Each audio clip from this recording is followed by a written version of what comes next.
It's time for this week's episode of Brandon Sports Talk, featuring in-depth interviews from those who are trending in the world of athletics. And now, here's the host of Brandon Sports Talk, Brandon Pate.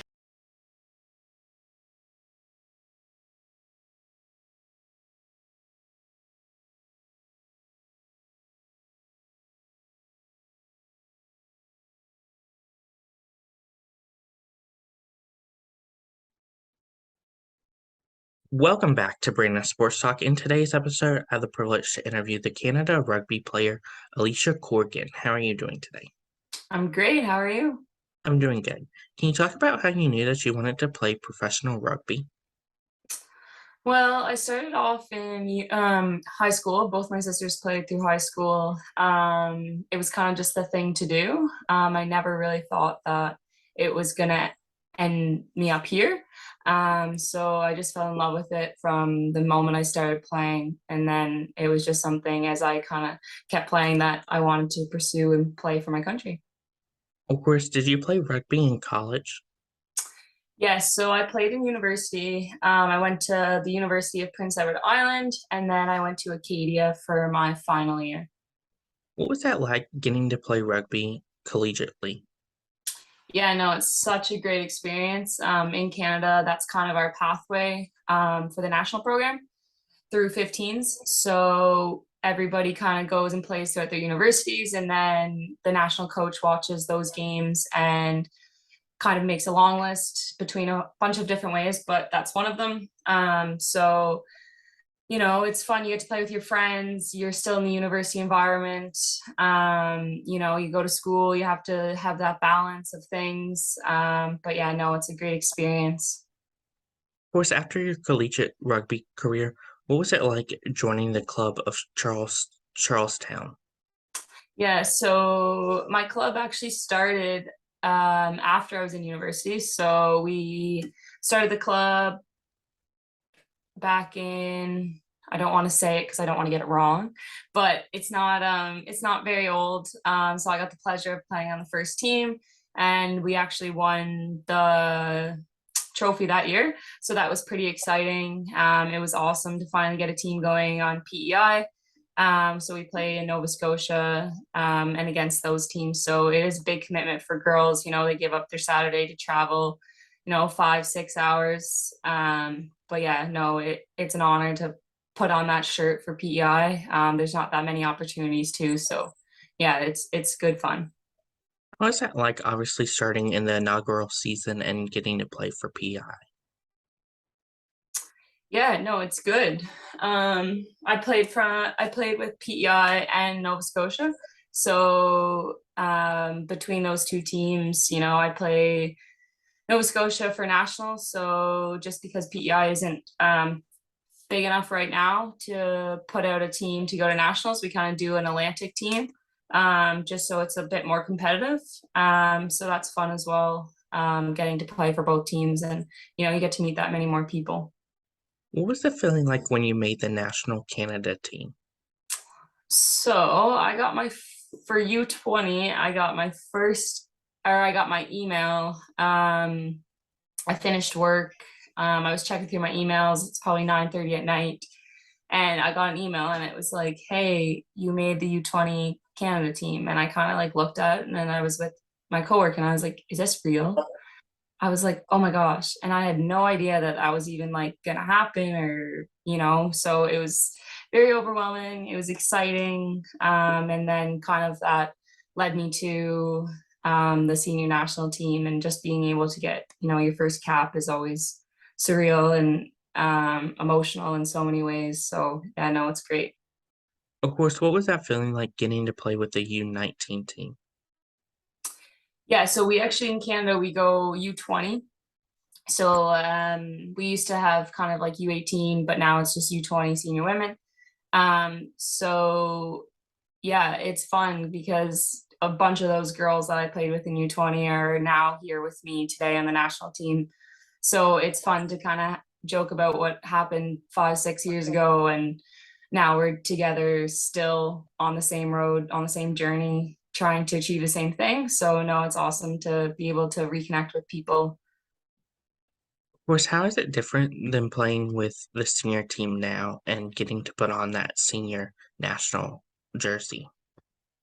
Well, I think no matter kind of what age grade or what level you're playing for, it's always just an honor and it's just so special to be able to put on that Canadian jersey because I know it sounds so cliche, but you actually never know when it's going to be your last time. The sport that we play, it's comes with very high pressure, and there's lots of different things that come in.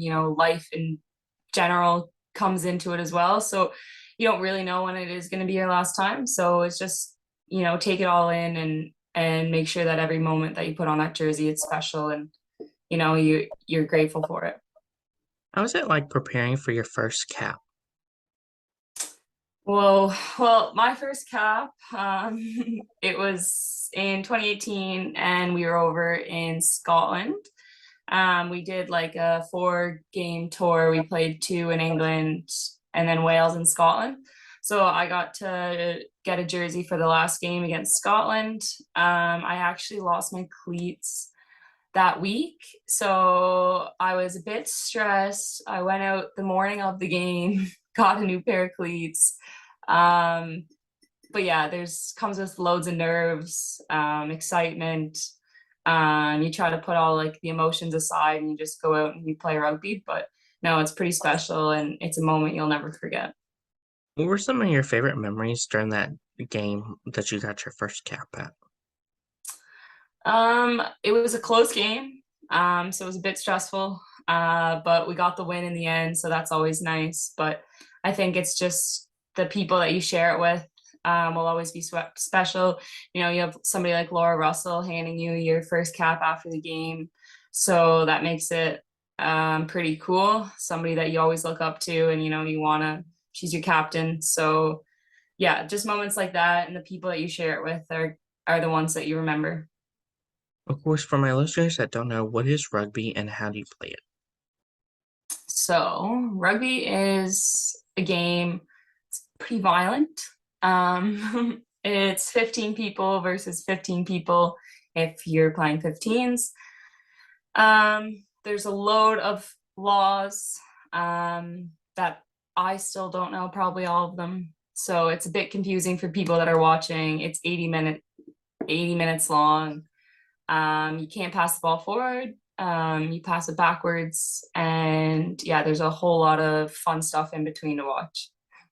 Of course, what are some of your favorite memories traveling with Team Canada going internationally?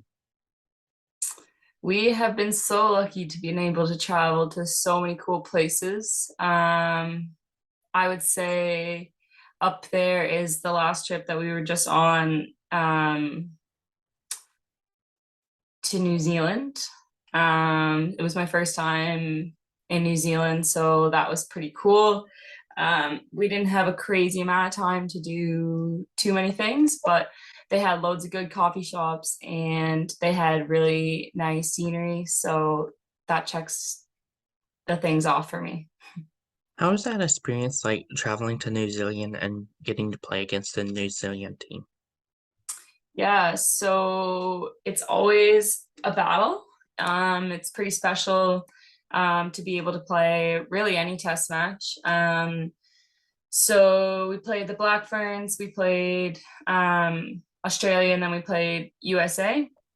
So just being able to play any country at this point leading up to the World Cup is really good experience for us. We need all the games that we can get together. So yeah, it doesn't matter who we play right now. It's just we're focusing on us and, just trying to keep building so we put ourselves in the best possible position to win a World Cup. Of course, how has it been like preparing and leading up to playing in the World Cup? Yeah, so it's been a crazy couple of years, obviously with COVID in the middle of all of that. We've had probably like 20 to 25 of us that have moved over to either France or England in the last couple of years to try to get as much rugby in as we could. So that's been really cool to see. And then we had a head coach changeover. So that in the last 8 months. So, that's always a bit challenging having a new coach come in, but it's been great. And the way that he's been able to like push us those last few months has been great. We have a game against Wales coming up next, or on like the 28th or 27th. So we're just doing our final prep for that. So it's been tough, but no, it's been good. Of course, as you talked about players going over to France and other countries, what is that like for you getting to play for France, but also representing Canada? Yeah, so I was actually in England, so I played with Saracens. And honestly, it was such a good experience.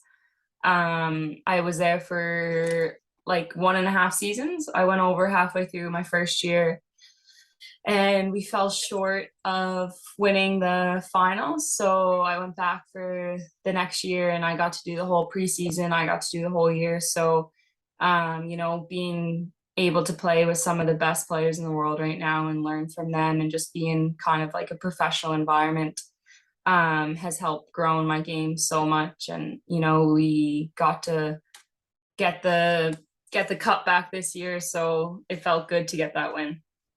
Of course, how is that like going over there to England and playing for them while also representing the Canada team? Yeah, it's pretty cool. So, like on our team, we have people from Wales, we have people from England, we have people from Canada, US, South Africa, Scotland. Like, we have so many different countries and we all get to come and play together as one. So, you get loads of different cultural backgrounds and you get to learn different things. And then you also get to go play against them when you go off and play like this next weekend, Canada versus Wales. Like I get to play against some of the Saracens girls. So yeah, it's fun. How is that like, obviously, as you said, getting to play against some of your teammates in those other teams? Yeah, so you kind of get to know what their go-to thing is, or what they're not as strong at, or what they don't like as much. So but they also know that about you. So it makes it kind of fun. It's always nice to play against friends, catch up with them after the game. So yeah, I'm excited to see them and catch up. How has obviously your time playing with England helped you into the Canada rugby player that you are? Yeah, I think that the way England in general play, they're very like game management. They see the field really well. So just being able to learn from them in that aspect and really push like the vision and game management and like why you do things in certain places. I think that has definitely helped grow my game the most. Of course, what does it mean to be a Canada rugby player and have Team Canada and rugby behind your last name?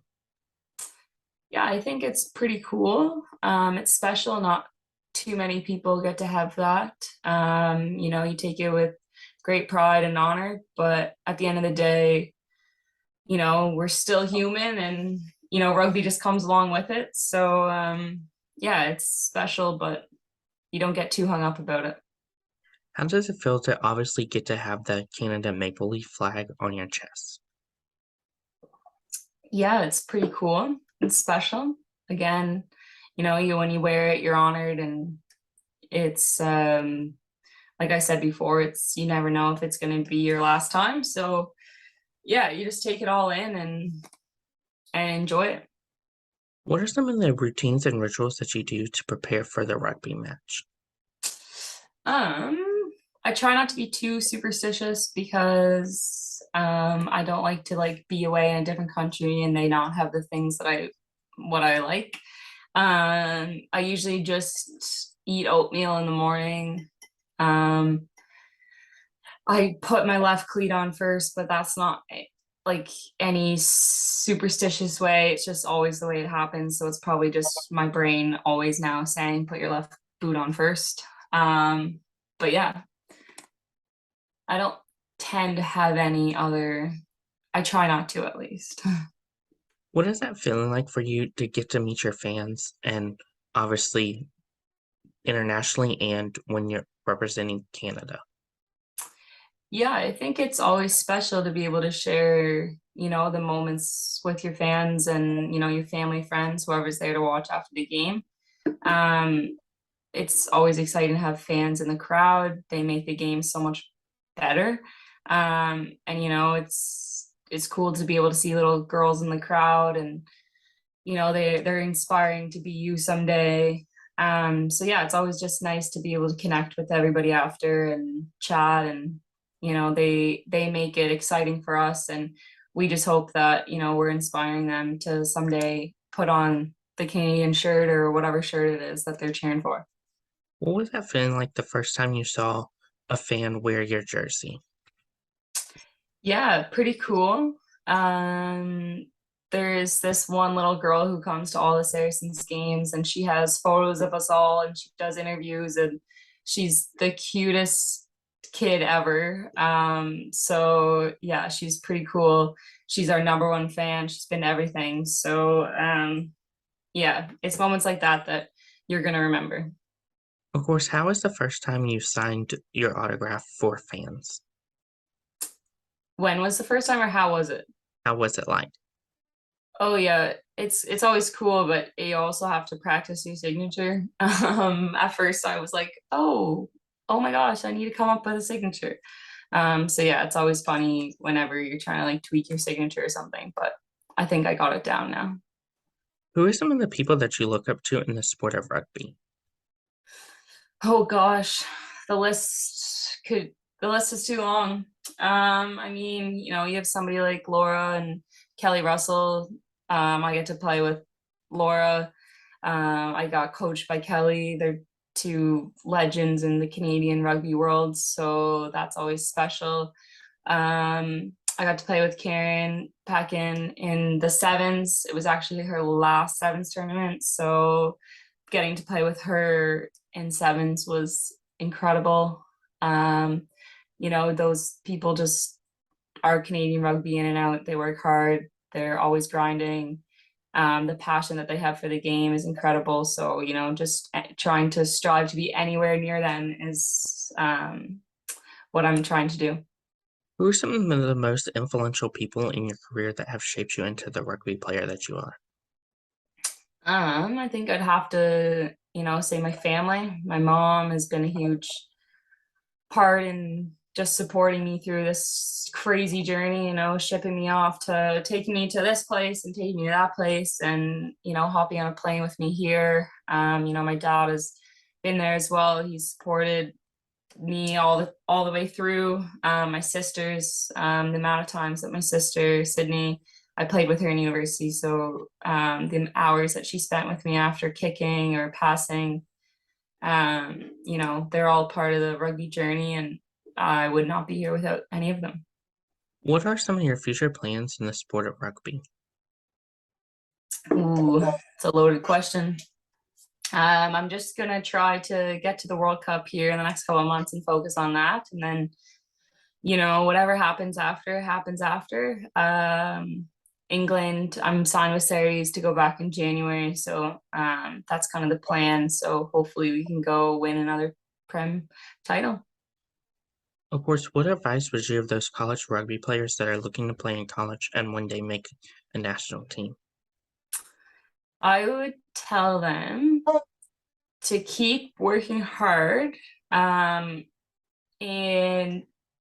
find balance. Keep your balance. Balance is a huge thing that I don't think near the end of my university career, I don't think I had as much. So I feel like I kind of missed out on a little bit of that like fun university stuff. And I know that to be a high level athlete, there does come sacrifices, but I do think that it's so important to have balance. And you're still a kid in university, so enjoy it. Those years will never come back. So keep working hard and stay focused, but also be balanced. What advice would you give those people that are looking to play professional rugby for a club? Yeah, so I would say, from experience, I didn't really know what I was going into, just like the level of rugby and just everything that comes along with it. So I think just like doing your research, and maybe reaching out to people that have played before to kind of know what you're getting yourself into. It's an incredible experience. I would recommend it to anybody. Just getting to play rugby games every weekend is super cool. But yeah, I would definitely reach out to people and just find the club that's going to be best fit for you. What advice would you give those people, such as yourself, that are playing for a national team and representing a country such as Canada or even US? What advice would I give them to play for Mm-hmm. Canada? Mm-hmm. I would just say that sometimes the road's not always straight. There's lots of ups and downs that come along, things that are going to happen. Selection's always a stressful part of it all, but just never give up. If it's your dream, keep putting the work in. Reach out to people that can help. There's so many people that are willing to support athletes. So, keep working hard, and if it's your dream, just don't give up. That's great advice. Where can my listeners find you at on social media? So Instagram and Twitter is just Alysha Corrigan. And I think that's all. I don't have any of the TikTok or any of the other social medias. Thank you again, Alysha Corrigan, for your interview, and best luck in your future representing Team Canada Rugby. Thanks so much for having me. It was awesome. Thank you. You can find Brandon Sports Talk on Facebook at Brandon Sports Talk, Instagram at Brandon Sports Talk, Twitter at Talk_Brandon, and you can find me on YouTube at Brandon Sports Talk. Don't forget to like, comment, and subscribe. Thank you again, Alysha Corrigan, for your interview, and best luck in your future. Thanks. You've been watching Brandon Sports Talk. Please feel free to like, share, and subscribe to Brandon Sports Talk on social media and on YouTube.